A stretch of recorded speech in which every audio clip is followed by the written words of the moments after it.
اہم خبر آپ کو دیں گے۔ غیر قانونی افغان شہریوں کے پاکستان سے انخلا کا معاملہ ہے۔ مقررہ وقت تک پاکستان نہ چھوڑنے والوں کے خلاف آپریشن شروع کیا جائے گا، واضح کیا گیا ہے۔ بات کریں گے ظاہر شاہ شرازی ہمیں جوائن کر رہے ہیں۔ ظاہر شاہ، بتائے گا اس حوالے سے کیا حکمت عملی بنائی گئی ہے؟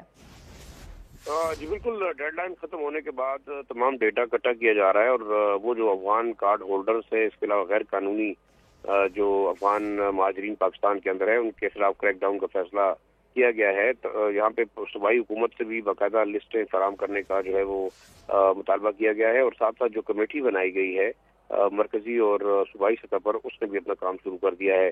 عید الفطر کے بعد فوراً جو ہے آپریشن شروع کیا جانے کا امکان ہے، اور جو لوگ یہاں مختلف علاقوں میں پاکستان کے موجود ہیں، انہیں بارڈر کے علاقوں میں شفٹ کیا جائے گا، خاص طور پر اسلام آباد اور جو راولپنڈی کے علاقے ہیں۔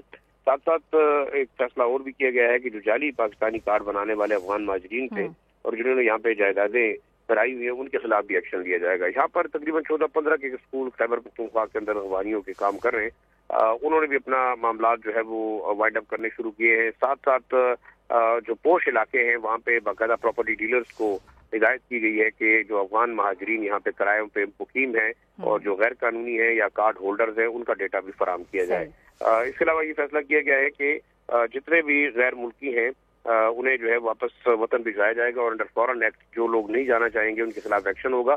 اس وقت لڈی کوتل اور پشاور میں جو ٹرانزٹ پوائنٹس ہیں، وہاں پر باقاعدہ نادرا کا عملہ پہنچا دیا گیا ہے، سسٹم انسٹال کر دیے گئے ہیں اور تمام انتظامات مکمل ہیں۔ ابھی تک ہم یہ نہیں کہہ سکتے کہ کوئی لوگ ڈیپورٹ ہوئے ہیں یا واپس آئے ہیں، لیکن کچھ جو اپنی مرضی سے جانا چاہتے ہیں، 1-2 خاندان، وہ عید کے دوسرے دن جو ہے وہاں پر پہنچے ہیں اور ٹرانزٹ پوائنٹ پہ ہوتے ہوئے وہ افغانستان کی طرف خود گئے ہیں۔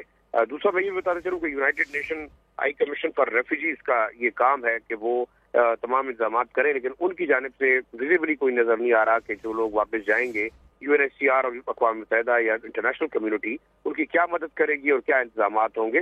بارڈر کی اس طرف بھی ہماری بات ہوئی ہے، وہاں پر انتظامات نہ ہونے کے برابر ہیں، اور یہ لوگ جو واپس جائیں گے انہیں کافی مشکلات کا سامنا ہو سکتا ہے اگر افغانستان کی حکومت باقاعدہ انتظامات نہیں کرتی۔